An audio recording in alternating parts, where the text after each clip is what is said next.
pessoal, tudo bem? Estamos aqui com mais episódio do Frutificar. Estou aqui com a doutora Ana Cláudia. Desculpa, perdão. Vamos lá, doutora Ana Cláudia, que veio falar um pouquinho pra gente sobre autismo na vida adulta. Por favor, se apresente. Sim, muito obrigada pelo convite. Eu sou Ana Cláudia, neurologista, sou mãe atípica também, tenho uma filha que tem autismo nível 3 de suporte e eu fico muito feliz, né, em ouvir sempre nas redes sociais, nos congressos, se falar sobre o autismo nas crianças, né? Sim. Da importância do diagnóstico precoce, da intervenção precoce. E eu fico preocupada também com a necessidade de falarmos do diagnóstico tardio, né, do autismo em adultos e também dos cuidados com o autista que está virando adolescente e que vai para a vida adulta, né? Nós sabemos que as demandas sociais, as demandas comunicativas, elas aumentam com o avançar da idade. Espera-se muito menos socialmente de uma criança de 5 anos do que de um adolescente de 15. Espera-se muito mais socialmente de um adulto de 30 anos do que de um adolescente de 15. Então, se as demandas vão ficando mais complexas, e a gente está falando de um transtorno, que é um contínuo, né? Que a pessoa vai levar ao longo da vida, ninguém deixa de ser autista. Sim, né? Nem fica menos, né? A gente pode ter, assim, uma melhora no nível de suporte quando a pessoa recebe as adequadas terapias ou até mesmo pelo próprio aprendizado, né? Em alguns casos leves, a pessoa pode não ter tido o diagnóstico na infância, mas ela foi aprendendo, e aí geralmente é quando tem uma inteligência preservada, ela vai aprendendo a que custo, né? Às vezes a um alto custo, se adaptar, né? E aí vai criando o masking, né? Vai criando ali uns trejeitos para tentar se adaptar ao ambiente. Vai se camuflando vai ali, se camuflando, mas isso tem um custo, né? É bom ressaltar que a criança, que o adolescente, o adulto autista, ele tenha o suporte adequado para a sua idade, que ele tenha treino de habilidades, né? E aí é muito importante falar do treino de habilidades sociais nessa população de adolescentes e adultos. A gente tem, assim, muitas clínicas, né, que vão para a intervenção precoce para já ajudar essas crianças, né? Mas quando chega ali um período de 12, 13 anos, as crianças meio que já estão cansadas das terapias, né? Estão com uma outra pegada, é uma outra abordagem, lidar com o adolescente. A demanda deles são diferentes, né? Os treinos têm que ser diferentes. Claro, a gente fala de as adaptações, as independências comportamentais que eles precisam ter, né? Mas esse treino social na adolescência, eu acho que é o que mais eles ficam no prejuízo, né? Esse comunicar, o entender, porque a adolescência é aquele momento de você tá com a turma, começar a fazer os grupinhos, né? Pertencimento ao grupo, e você fica ali, não consegue entender essa troca de turno da fala, entender como essa mecânica e a dinâmica do social acontece, né? Para começar a paquerar, para começar a gostar de alguém, tem essa confusão dos sentimentos, que já é natural da adolescência, né? Hormônios, aquilo tudo. Mas quando vem no adolescente autista, isso intensifica, né? Vem com mais força, porque eles começam eu percebo assim, lá no consultório, que eles começam a desenvolver as depressões e ansiedades, né? E aí, assim, como que a gente pode fazer para ajudar esses adolescentes autistas que já estão, né, adolescentes, né? Como você pontuou muito bem, essa necessidade, né, que o ser humano tem, né, de uma vida agregativa, né, em comunidades, ela vai ficando mais gritante na adolescência, e os adolescentes, de uma forma bem natural, eles começam a se agrupar, né? Então, pertencer a um grupo. E aí, diante da dificuldade, da inabilidade, né, que o adolescente autista encontra, vem as frustrações, né? E aí pode vir as patologias, como você bem falou, né? A ansiedade, depressão. Então, é importante toda a equipe terapêutica, os pais, os professores, né, estarem atentos a essas necessidades e adequar a terapia para aquele momento, né? E esse treino de habilidade social, como você falou, é muito importante, porque se eu não sei o que o outro espera de mim, o que o ambiente espera de mim, como eu vou acertar no meu comportamento? Por mais que eu queira, né? Então, às vezes acontece muito isso. O autista, ele quer acertar no comportamento, mas ele não sabe o que o outro espera, né? E aí ele se frustra. Imagina você fazer várias tentativas sem resultados, né? E aí pode vir. E como a gente sabe que a adolescência é cruel, né? Sim, É uma fase difícil para todo mundo. É difícil para todo mundo, vem muito. Eles estão naquela pegada do bullying, dos apelidos, do estranho, do esquisito, e eles ficam meio sem que espaço daquilo ali, né? Dessa turma, dessa aceitação. Ainda é um preconceito muito grande, né? O ensino médio ali, né? O Fundamental 2 indo para o médio, o ambiente escolar, que é onde eles passam essa sociedade mais agrupados ali. Eu acho que é o lugar onde eles mais sofrem, né? Porque não consegue se enturmar e fica ali no cantinho e fica num sofrimento de nem saber o que está sentindo, né?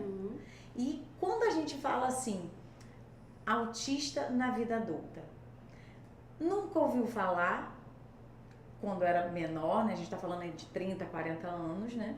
E como ele começa a identificar que ele é autista, perceber quais são os sinais que a gente tem do adulto autista? Tá.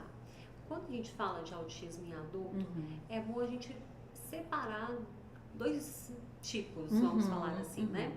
Nós temos aqueles adultos que vão ter um autismo nível 1 de suporte, e tem também aqueles autistas que têm um nível 2 e nível 3. Nível 2 e nível 3, geralmente ele, por uma demanda, né, ao longo da infância, geralmente ele já tem algum acompanhamento médico, psicológico, ele pode até ter o diagnóstico equivocado, né? Às vezes recebe um diagnóstico só das comorbidades ou um diagnóstico psiquiátrico equivocado. Eu vejo isso acontecer diariamente, né? Por dificuldade no reconhecimento dos sintomas, porque antigamente pouco se falava sobre autismo, os próprios profissionais tinham pouco acesso a essas informações. Aqui no Brasil a gente discute muito isso nos últimos 10 anos, né? Mas como eu falei, o autismo, as primeiras crianças com autismo que foram relatadas na literatura médica é por volta de 1943, né? Então não é uma doença da modernidade. Não é da modernidade. Né? O autista nível 1 de suporte, como ele fez o mascaramento dos sintomas, né? Como às vezes os sintomas são sutis, não são aqueles sintomas clássicos, ele muitas vezes passa ali desapercebido e acaba chegando às vezes para uma consulta, para uma avaliação com um psicólogo, pelas comorbidades que ele acumulou, né? Ansiedade, depressão, um borderline, um bipolar, né? Bipolar, um transtorno obsessivo compulsivo, né? Ou então, quando alguém da família, um filho, é diagnosticado e aí a família começa a conhecer sobre o autismo e aí as pessoas se descobrem, né? Esse autista nível 1 de suporte, eu falo que o diagnóstico dele é desafiador por tudo isso, assim, tem o mascaramento, tem a falha na identificação, e tem as comorbidades que ficam ali, a gente pensa, será que isso é só ansiedade? Será que isso é um toque, né? Mas aí tem que vir primeiro a história infantil, né?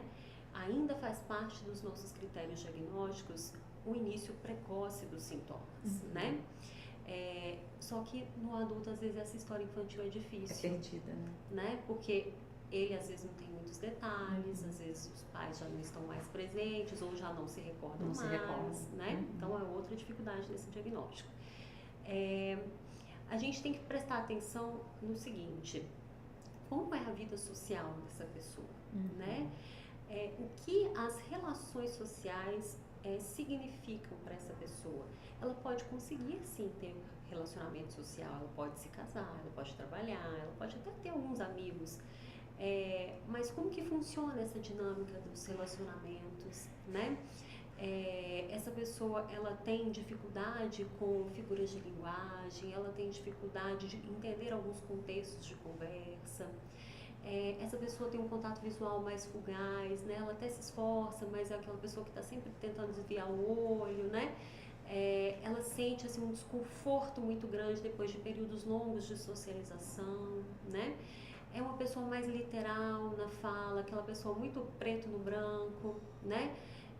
Mais inflexível. Aí vamos entrar agora no eixo B do diagnóstico, né? Que para mim é o pulo do gato quando a gente fala de autismo. É uma pessoa que tem muito apego a rotinas, né? É uma pessoa muito regrada. O horário para ela é uma coisa imutável, né? É uma pessoa que tem uma organização do né? ambiente ou uma desorganização e não tolera, né, que seja organizado. É uma pessoa que precisa muito de previsibilidade para as coisas acontecerem, né? Eu tenho um paciente que ele compartilhou comigo o seguinte: sempre que ele ia numa reunião do trabalho, ele é programador e aí tinha reunião, ele falou que ele anotava no caderno as falas que ele faria e ele anotava também as possíveis respostas. Então ele tentava se organizar para participar dessa reunião. E claro que para ele continuava sendo difícil. Ele até disfarçava, mas tinha momentos que ele ficava meio perdido. Até porque as respostas do outro é imprevisível, né? O comportamento humano, ele muda aleatoriamente, né? Não tem aquele conjunto de regras imutáveis. A gente está o tempo todo mudando a conduta. Então tem essas sutilezas no diagnóstico, assim. O adulto que chegar no consultório olhando só para o chão, com muita estereotipia motora, com uma prosódia alterada, ele vai ter o diagnóstico, né?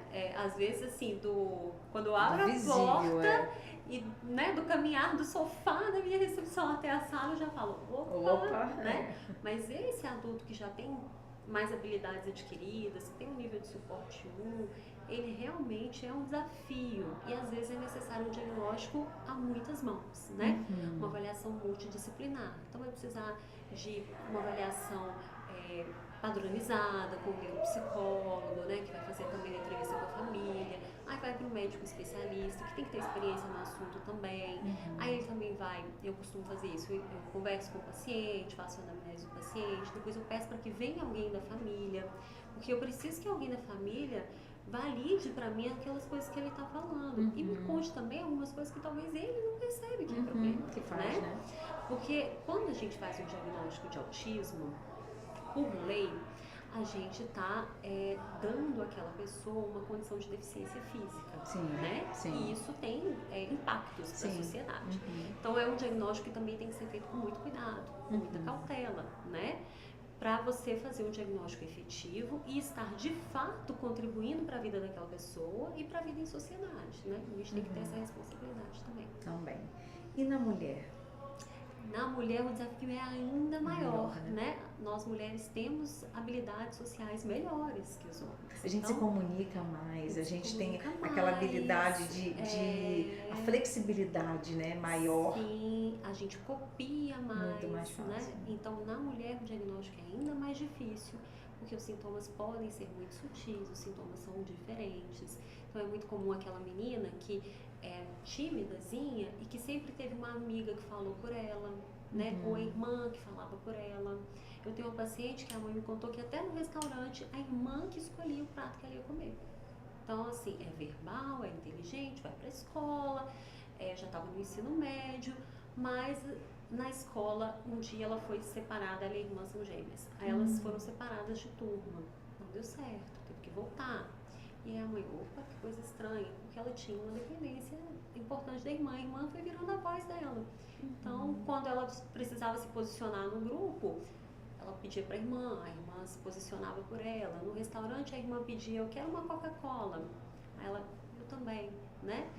E então a gente tem essas sutilezas no diagnóstico, né? Às vezes é uma menina também que é vista pelos demais como antipática, né? É porque ela não tem o traquejo social, né? Ela não consegue se aproximar dos demais, né? Acaba sendo rotulada. Todas essas histórias eu ouço frequentemente no consultório. Ou tem também aquela história da mulher que é muito organizada, né? Ah, sim. Né? E aí, para a sociedade, para casa, ela é maravilhosa, né?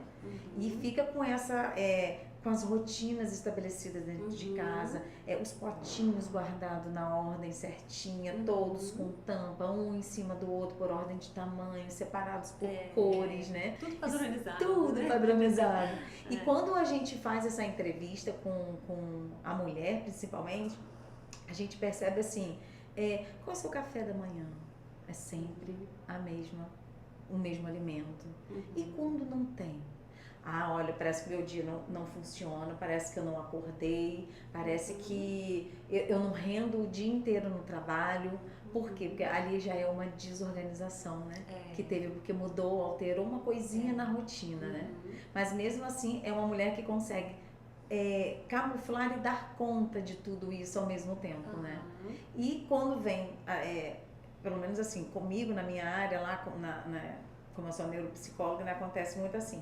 A gente vem com o filho fazendo as investigações e aí quando a gente começa fazendo as perguntas, a mãe ou o pai responde assim, mas é igual a ela, né? Ou então, é igual a ele faz a mesma coisa. E quando não fala assim, mas isso não tem problema, porque eu também sou assim. Eu também sou assim, né? Exatamente. Claro, pé de manga não dá goiaba, não dá goiaba. Mas a gente tem que ver até que ponto isso não está trazendo prejuízo, né? Não está trazendo sofrimento, não está trazendo inabilidades. Se não tiver, tudo bem, né? Sim. Mas geralmente se chegou até nós é porque alguém alertou para alguma... Teve ali uma coisinha que chamou a atenção, coisa que precisava né? melhorar, né? Geralmente é assim, né? O pai ou a mãe tá ali no nível 1 de suporte, a criança vem com...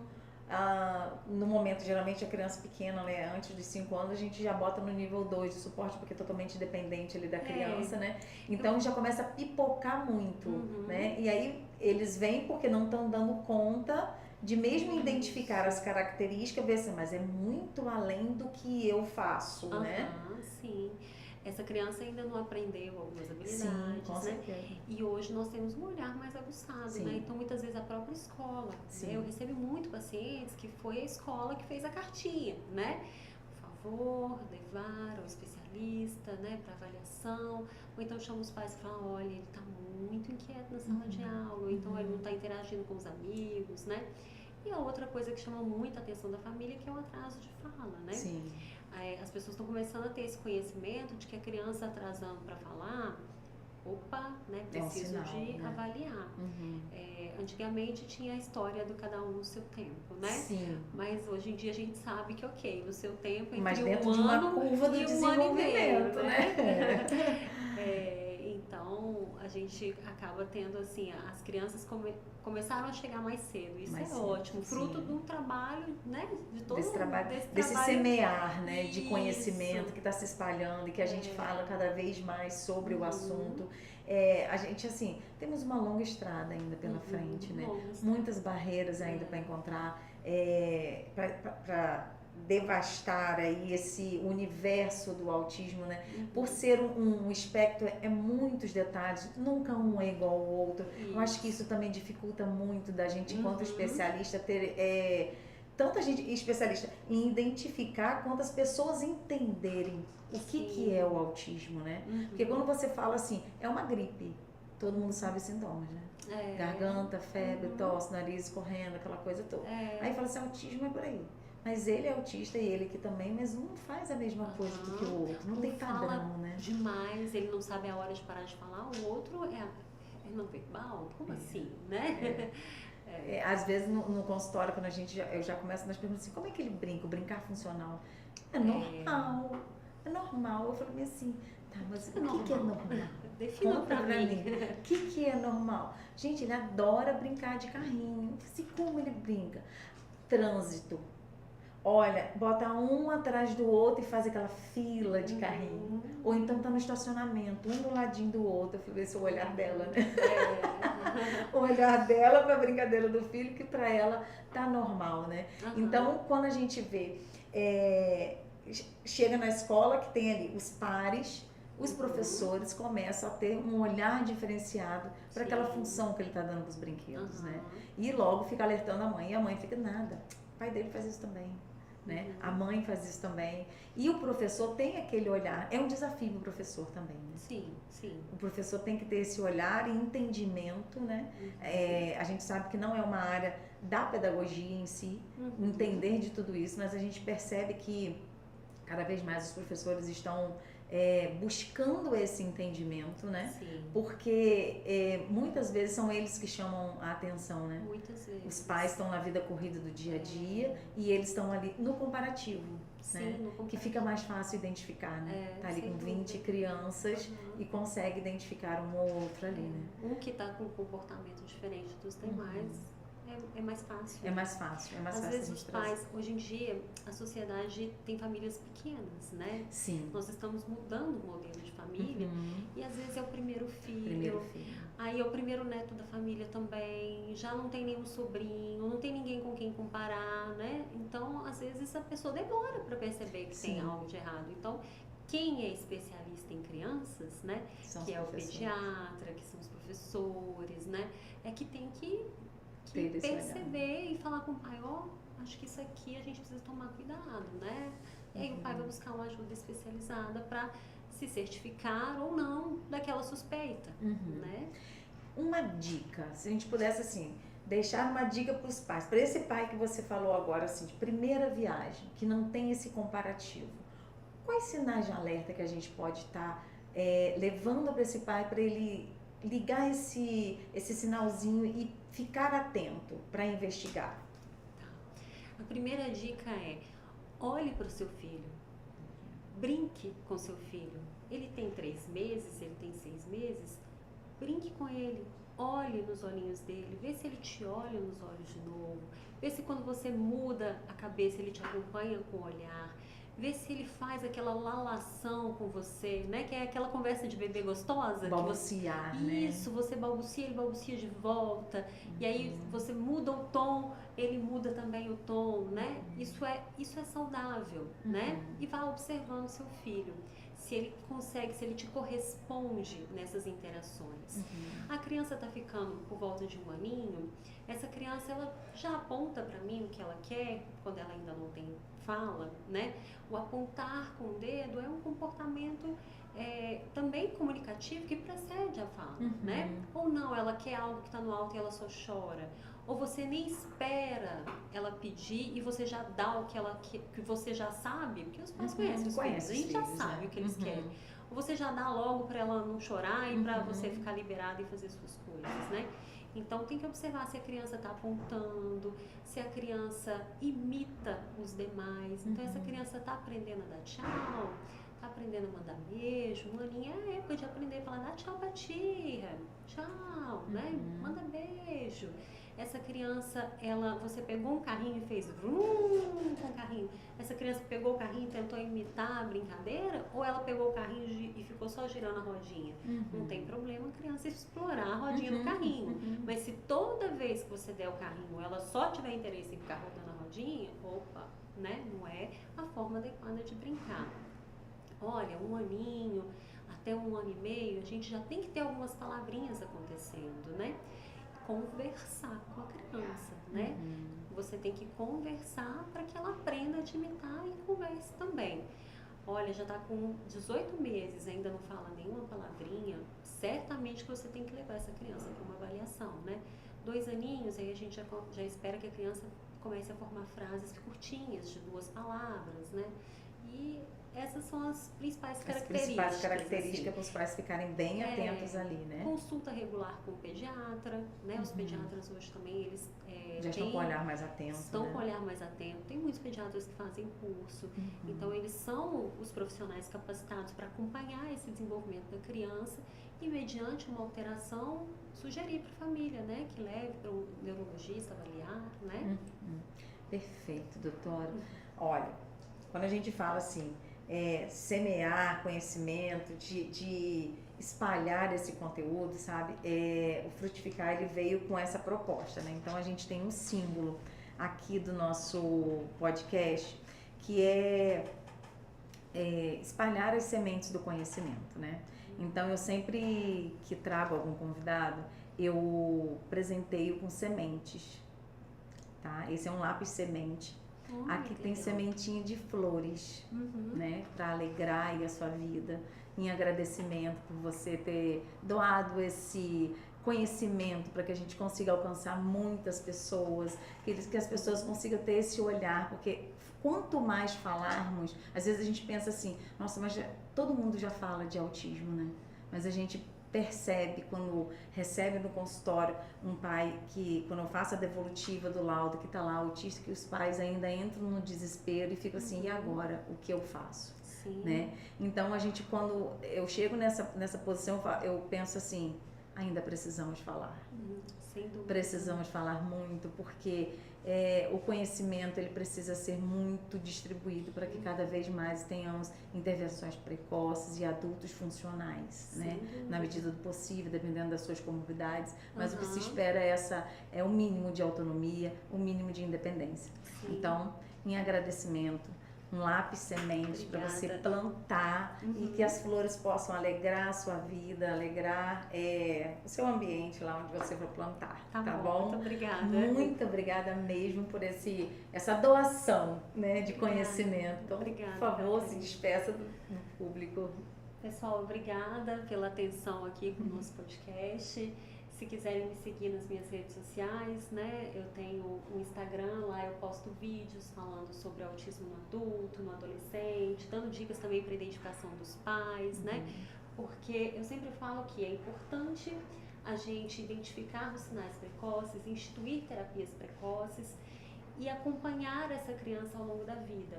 Mas ainda que todo mundo faça tudo certinho, os pais façam tudo certo, os terapeutas desenvolvam um trabalho maravilhoso deles, algumas crianças têm limitações genéticas e elas vão precisar de suporte ao longo de toda a vida, quando virarem adolescentes, quando virarem adultos, e a gente está aí para isso, né? Para ajudá-los. Isso aí. Né? Obrigada, gente. Tchau, tchau.